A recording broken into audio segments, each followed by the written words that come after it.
பற்றி ஒரு சில வார்த்தைகள் என்னுடைய பர்சனல் அனுபவம். சொல்லுவாங்க இல்லைங்களா, சில பேர் வந்து நம்ம கண்ணு முன்னாடி வளர்ந்த குழந்தைங்க அப்படின்னு. கிட்டத்தட்ட இந்த தம்பி வந்து அப்படி தான் நான் பார்த்துருக்கேன். ஏன்னா இவர் +2 படிச்சுட்டு ஸ்கூல் முடிச்சுட்டு ஸ்கூல் பேக் இன்னும் தோளில் இருக்கும். அப்படியே வீட்டுக்கு வந்து அவங்க வீட்டு பின்பக்கமாக யாருக்கும் டிஸ்டர்ப் பண்ணாமல் அப்படியே ஒரு தூண் பக்கம் பின்னாடி வந்து நின்று பார்த்துட்ருப்பார்.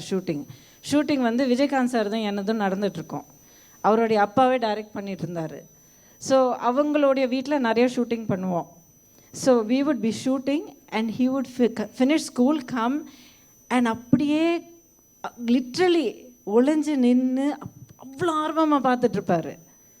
So even at that age cinema மேலே இருக்கிற அந்த பேஷன், சினிமா மேலே மட்டும் இல்லை, as a star, as a ஹீரோவாக நான் சக்சீட் ஆகணும், அந்த ஸ்டேஜை வந்து நான் அடையணும் அப்படிங்கிற ஒரு ஆர்வம் அந்த ஏஜ்லேயே எனக்கு தெரிஞ்சது.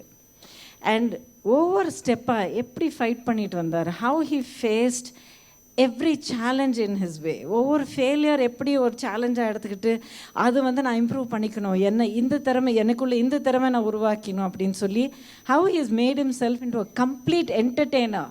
உங்கள் எல்லாரோடைய இந்த அன்பு எப்படி அவருக்கு வந்து கிடச்சிருக்குன்னா because of his unrelenting hard work and dedication.